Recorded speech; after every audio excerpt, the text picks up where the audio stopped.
बिस्मिल्लाहिर्रहमानिर्रहीम। आज हम सेल फंक्शन एंड स्ट्रक्चर के बारे में पढ़ेंगे। इससे पहले वीडियो में हमने सेल को ब्रीफली डिस्कस किया था और उसके साथ साथ एक एक्सप्लेन हमने बड़ी उस पर तवील टाइम गुजारा कि हम सेल मेम्ब्रेन को पढ़ें। आज हम सेल मेम्ब्रेन के अंदर ऑर्गेनेलिस के बारे में पढ़ेंगे। कुछ हम आज पढ़ेंगे। आज हम 5 ऑर्गेनेलिस के बारे में पढ़ेंगे और कुछ फिर हम पार्ट 2 में पढ़ेंगे। ये वीडियो क्लास 11 और 9 दोनों के लिए है, क्योंकि जो सेल मेम्ब्रेन या जो सेल है इसमें इतनी डिटेल्ड 9th और 11th में नहीं है। दोनों तकरीबन सेम में, थोड़ा सा एक्सप्लेन किया गया है। तो अगर आप 11th में हैं या 9th में हैं, ये आप दोनों के लिए बहुत इम्पोर्टेंट है। आज टॉपिक को शुरू करते हैं। सबसे पहले हम जिस ऑर्गेनेली को पढ़ेंगे वो होगा न्यूक्लियस। क्या? न्यूक्लियस। न्यूक्लियस हमारे पास ब्रेन ऑफ द सेल है। न्यूक्लियस की वजह से ये सेल फंक्शन करे। न्यूक्लियस को हम ब्रेन ऑफ द सेल कहते हैं। क्या? Brain of the cell. हम सबसे पहले अगर ओवरऑल व्यू डालें तो हम स्ट्रक्चर की बात करेंगे न्यूक्लियस में, और सबसे पहले हम न्यूक्लियर एनवेलप को पढ़ेंगे। न्यूक्लियर एनवेलप में सबसे पहले जो हमारा है वो है आउटर मेम्ब्रेन। Outer membrane.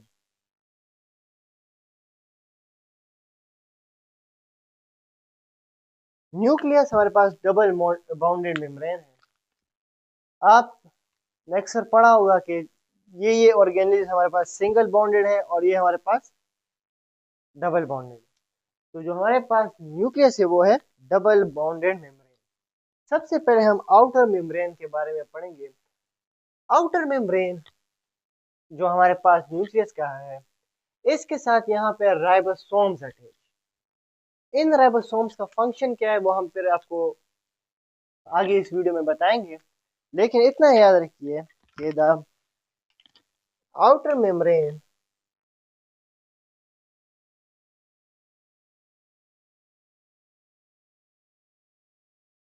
हमारे पास राइबोसोम्स, यहाँ पे राइबोसोम्स। इसके साथ साथ दूसरा जो मेम्ब्रेन है उसको हम कहते हैं इनर मेम्ब्रेन या इनर लेयर। ठीक है, दोनों इसको हम कह सकते हैं इनर मेम्ब्रेन। इनर मेम्ब्रेन जो है ये हमारे पास बहुत इंपॉर्टेंट। यहाँ पे एक ग्रीन ग्रीन आपको एक प्रोटीन नजर है, इसको हम लेमन्स प्रोटीन कहते हैं। बेसिकली जो इनर प्रोटीन है, बेसिकली जो इनर मेम्ब्रेन है, इसके साथ जो ये प्रोटीन अटैच है, तो सबसे पहले जो main function of inner membrane है वो हमारे पास क्या है? स्ट्रक्चर।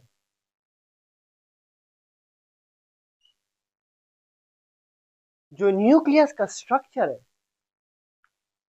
ये मेंटेन्ड हुआ है वो इनर मेम्ब्रेन की वजह। दूसरा जो पॉइंट जो मोस्ट इंपॉर्टेंट है वो है सेल डिवीजन। सेल डिवीजन में हमारे पास ये प्रोटीन और इनर मेम्ब्रेन काम करता है। उसके साथ साथ जो थर्ड फंक्शन है वो इस प्रोटीन का है, वो है इंटरेक्टिंग विथ क्रोमेटिन। क्रोमेटिन के साथ इंटरेक्ट। ये हमारे पास था इसके आउटर और लेयर। अब यहाँ पे आप यहाँ पे एक पाथवे देख रहे हैं, इसको हम ये पाथवे देख रहे हैं, इसको हम कहते हैं nuclear pore. Nuclear pores. And the main function of these nuclear pores is to transport in and out of ions, molecules, जो चीज़ें न्यूक्लियस से बाहर जाएंगी और जो न्यूक्लियस के अंदर आएंगी, वो ये डिफरेंट पोर्स यहाँ पे हैं उसके जरिए आएंगी। इसके बाद आप हमारे पास सबसे जो इम्पोर्टेंट थिंग है वो आप रेड स्पेरिकल शेप में देख रहे हैं, and this is called nucleolus. The most important thing of the nucleus is nucleolus, where the rRNA is synthesized. Nucleolus में मैं यहाँ पे लिख लेता हूँ न्यूक्लियोलस। यहाँ पे हमारे पास क्या होता है, rRNA सिंथेसिस होता है, rRNA सिंथेसिस। और फिर यही rRNA किसी भी प्रोटीन के साथ अटैच होके राइबोसोम्स बनाती है। क्या बनाती है? राइबोसोम्स। हमारे पास जो राइबोसोम्स है वो rRNA और प्रोटीन से बनके बनते हैं। अब यहाँ पे आपको ब्लू ब्लू स्ट्रक्चर नजर आ रहे हैं और this is called chromatin. Chromatin important, again an important structure, क्योंकि क्रोमेटिन जो है ये हमारे पास जेनेटिक मटेरियल। इसमें हमारे पास हमारा हम क्या है, हम हमारे जो भी फंक्शंस, ये तमाम चीजें इस क्रोमेटिन में। अब अगर हम इस क्रोमेटिन की बात करें तो क्रोमेटिन हमारे पास बनता है, क्रोमेटिन हमारे पास बनता है DNA plus protein, and this protein is called histone protein. ठीक है, अच्छा, ये तो हमारे पास था स्ट्रक्चर। अब हम फंक्शन ऑफ न्यूक्लियस की बात करेंगे। न्यूक्लियस में दो बड़े मेन फंक्शंस होते हैं और हम उसी के बारे में बात करेंगे, फंक्शन ऑफ द न्यूक्लियस। दो बड़े फंक्शन, हम फिर फंक्शंस की बात आए तो बहुत फंक्शंस है, बहुत इंपॉर्टेंट है, लेकिन हम दो मेन फंक्शंस यहाँ पे पढ़ेंगे। Number one, DNA replication. जो डीएनए मॉलिक्यूल है उससे और डीएनए बनना, वो हमारे पास कहाँ पे होते हैं? न्यूक्लियस।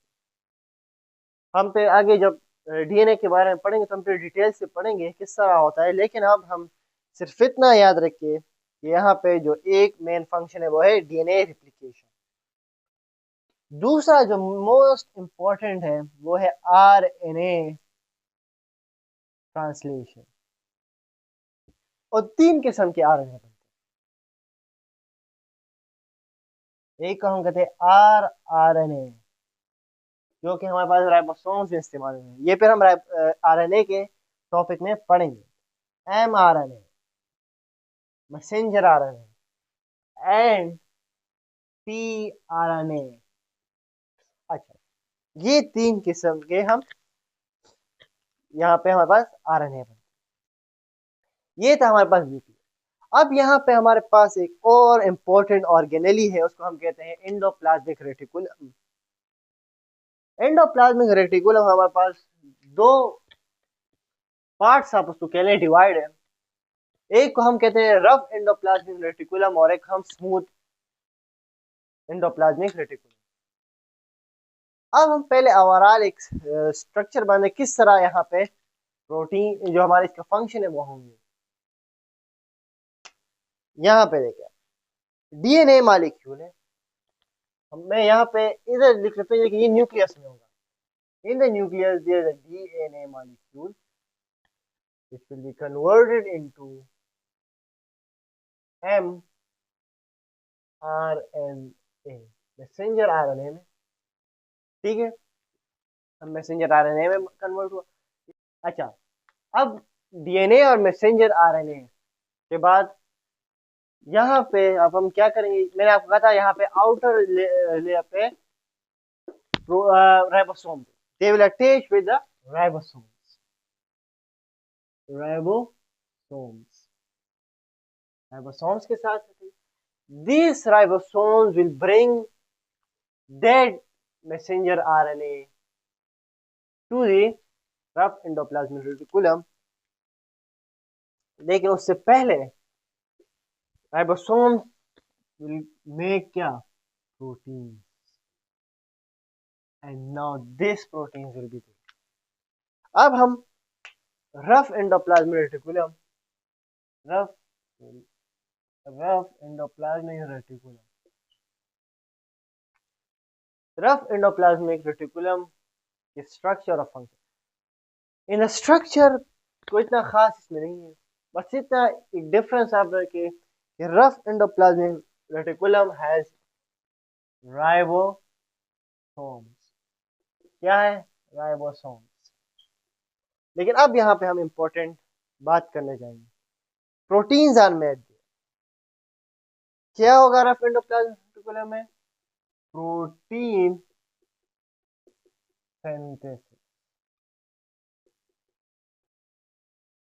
यहाँ ये मेन फंक्शंस है, मैं आपको 2-3 बताऊंगा, and this is the main functions.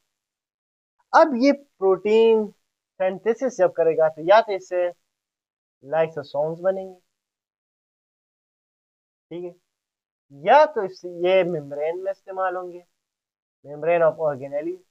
हमने उधर पढ़ा था, जो प्लाज्मा मेम्ब्रेन हम पढ़ रहे थे, वहां पे इस्तेमाल होगा, या ये एक्सक्रीशन के लिए तैयार होंगे, एक्सक्रीटेड होंगे, ठीक है, ये फंक्शन होगा। दूसरा इज इम्पोर्टेंट फंक्शन वो ये है कि यहाँ पे प्रोटीन फोल्डिंग। जब हम प्रोटीन के बारे में पढ़ेंगे तो वहां पे मैं आपको बताऊंगा, जब प्रोटीन फोल्ड होते हैं अकॉर्डिंग टू देयर फोल्ड, किस तरह वो फोल्ड हुए हैं, वो फंक्शंस प्ले करते हैं। तो यहाँ पे रफ एंडोप्लाज्मिक रेटिकुलम में हमारे पास ये प्रोटीन फोल्ड होते हैं अकॉर्डिंग टू द शेप्स। तीसरा जो मोस्ट इंपॉर्टेंट है वो है एक्टिव एंजाइम्स है यहाँ पे, which can activate these proteins। हमारे पास ये एंजाइम्स यहाँ पे राइबोसोम्स में होंगे और वो फिर इस प्रोटीन्स को एक्टिवेट करेंगे। अब मैं यहाँ से ये तो यहाँ पे हमारे पास ये एक बर्ड बन जाएगा। जब ये बर्ड बनेगा प्रोटीन इसमें आएंगे, ठीक है, and they will form to the vesicles. क्या बन जाएंगे? वेसिकल्स। अब ये वेसिकल्स आएंगे to the Golgi body, Golgi apparatus और सिंपल गोल्जी। लेकिन उससे पहले हम पढ़ेंगे स्मूथ एंडोप्लाज्मिक रेटिकुलम। ये भी काफी इंपॉर्टेंट है। द फर्स्ट द मेन कि आप किस तरह स्मूथ एंडोप्लाज्मिक रेटिकुलम को पहचानेंगे, they do not have ribosomes, no ribosomes, no ribosomes. अब स्मूथ जो एंडोप्लाज्मिक रेटिकुलम है, the main function is they make a fatty acid, they make a lipids। और फिर लिपिड्स के टाइप्स है fatty acid, phospholipids, different types of cholesterol which is the most important, which can make a hormones। तो हमारे पास दूसरा जो smooth endoplasmic reticulum का जो काम है वो दे है मेक फॉर्मेशन और सिंथेसिस ऑफ लिपिड्स, ठीक है, लिपिड्स सिंथेसिस करें। 3 किस्म के फैटी एसिड्स, फास्फोलिपिड या कोलेस्ट्रॉल। फिर ये कोलेस्ट्रॉल से हार्मोन्स बनेंगे, या तो ये हार्मोन्स फिर इस्तेमाल हो जाएंगे यहाँ पे मेम्ब्रेन में, या उसी तरह एक्सक्रीटेड हो जाएंगे, ठीक है, डिफरेंट टाइप्स ऑफ फंक्शन फिर हो रहे। तीसरा जो मोस्ट इंपॉर्टेंट थिंग है वो है CYP450, important thing, this is found in liver। ठीक है, लिवर में फाइंड होता है। This is found in liver, and the most important thing of the CYP40 is detoxification। क्या? Detoxification। ये हमारे पास डिटॉक्सिफिकेशन करेगा लिवर। इसीलिए लिवर में हमारे पास कहते हैं, लिवर में डिटॉक्सिफिकेशन एक चीज़ें जब आती है वहाँ पे लिवर में, तो उसको स्कैन किया जाता है कि इसमें कोई हार्मफुल चीज़ तो नहीं है। तो वहाँ पे हमारे पास ये CYP450 होंगी जो हमारे पास डिटॉक्सिफाई करेंगे। दूसरा and the last important thing, इसी स्मूथ एंडोप्लाज्मिक रेटिकुलम का अगर आप मसल्स में लेंगे तो मसल्स की कंट्रैक्शन के लिए या रिलैक्सेशन के लिए हमारे पास कैल्शियम की जरूरत है। Calcium ions are also stored there and there are pumps. जब हमारे मसल्स में कैल्शियम की कमी आ जाती है, कैल्शियम आयंस, तो दे पंप इट, और फिर हमारे पास रिलैक्सेशन कंट्रैक्शन ये होती है। तो the last function of the smooth endoplasmic reticulum is they can store calcium। अब हम आएंगे गोल्जी बॉडी या गोल्जी ऑपरेटर्स या जो भी आप इसको कहना चाहें, गोल्जी। ठीक है, Golgi is the most simplest organelle. ठीक है, इसमें कुछ है ही नहीं। वेसल आया, ठीक है, यही वेसल यहाँ पे आया। Now we have to modify it. तो जो गोल्जी ऑपरेटर्स है वो इसमें क्या करेगा? मॉडिफिकेशन।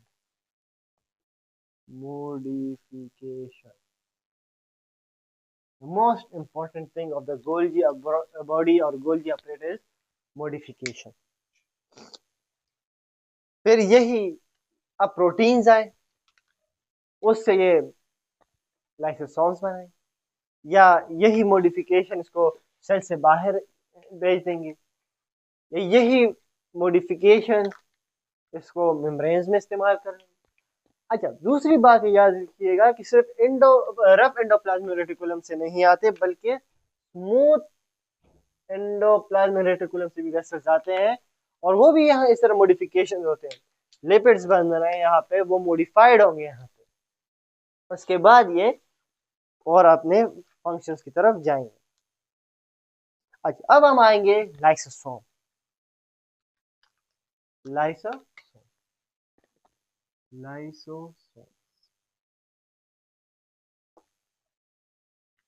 लाइसोसोम्स हमारे पास एक स्फेरिकल ऑर्गेनेली है, अ सिंगल बॉन्डेड ऑर्गेनेली, और इसमें हमारे पास एक एंजाइम है, इसको हम हाइड्रोलाइटिक एंजाइम कहते हैं। हाइड्रोलाइटिक एंजाइम, हाइड्रोलाइटिक एंजाइम, ठीक है। और इसमें सब फंक्शंस है। इसमें प्रोटीएज है जो हमारे पास प्रोटीन ब्रेक डाउन करे, इससे लिपेज है जो हमारे पास लिपिड्स न्यूक्लियोटाइड्स जो ब्रेक डाउन करेंगे, और उसके साथ साथ हमारे पास ग्लूकोज की ब्रेक डाउन। दूसरी जो मेन फंक्शन ऑफ लाइसोसोम्स है वो ये है, यहाँ पे एक ऑर्गेनेली है, लेट्स सपोज राइबोसोम। अब वो फंक्शन नहीं कर रहा, वो खराब हो चुका है। अब इस राइबोसोम को हमने खत्म करने ताकि और राइबोसोम्स बने, तो यहाँ से दो हाइड्रोलाइटिक दो एंजाइम्स को भेजेगा। एक वो एंजाइम जो प्रोटीन को ब्रेक डाउन कर सके, और एक वो एंजाइम जो न्यूक्लियस को ब्रेक डाउन कर सके। ठीक है, तो वो दोनों यहाँ पे आएंगे जिसको हम न्यूक्लियस कहते हैं। मैं यहाँ पे तीनों जो है वो लिख पे लेता हूँ ताकि आपको पता हो। ठीक है, नंबर 1 हमारे पास प्रोटो फेज न्यूक्लियस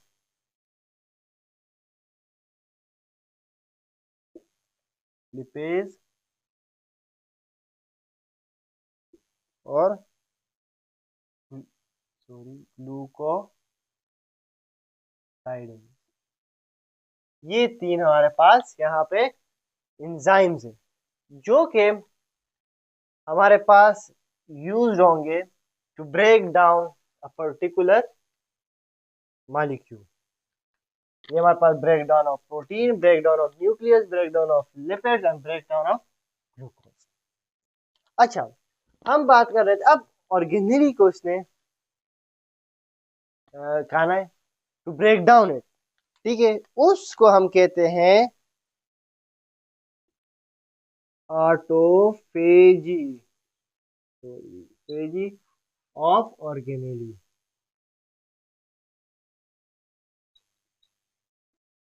खुद का अपने आप को खाना, उसको हम क्या कहते हैं, ऑटोफेजी ऑफ, या खुद ब खुद। ठीक है ना, इस ऑर्गेनेल का नाम ऑटोफेजी। अब दूसरी बात, अब एक ये फुल सेल है, ने अब इसने अपना फंक्शन जो है वो लूज कर लिया।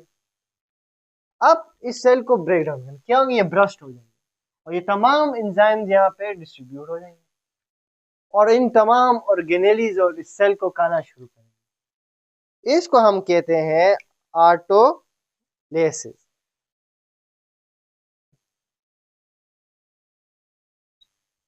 ठीक है, of the cell, autolysis of the cell. अब हमारे पास जो लास्ट वन है वो है पर ऑक्सीसोम। पर ऑक्सीसोम, पर ऑक्सीसोम्स हमारे बॉडी में इंपॉर्टेंट फंक्शन करते हैं। किस तरह, यहाँ पे एक एंजाइम है कैटालेस ऑक्सीडेज। ठीक है, वो ब्रेक डाउन करेगा। हमारे पास कभी ना कभी ये ऑक्सीजन है, ठीक है, ये सुपर ऑक्साइड में कन्वर्ट हो जाता है। ठीक है, या प्लस यूज करेंगे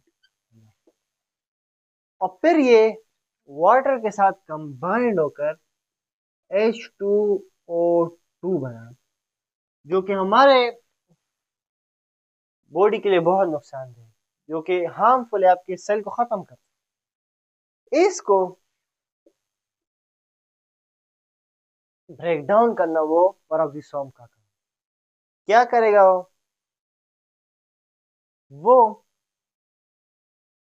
यहाँ पे इस H2O2 को हमारे पास क्या कर लेगा, H2O प्लस O। ठीक है, इसमें कन्वर्ट हो।